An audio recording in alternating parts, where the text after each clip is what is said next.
আসসালামু আলাইকুম। আমার আজকের রেসিপি বাংলা কচুর ডগা। এই যে আমগো খেতন কাটি এনেছি কচুর ডগা বা ঘরের লগে দিয়ে।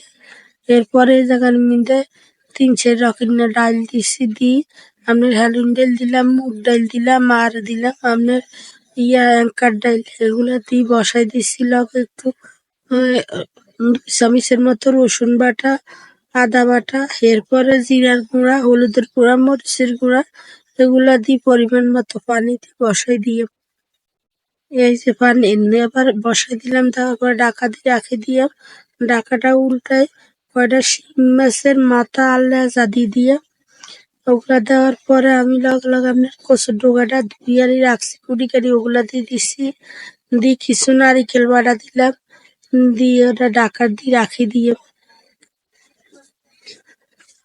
পরে ঢাকাটা উল্টাই কিছু তেঁতুলের চাটনি দিলাম লগে।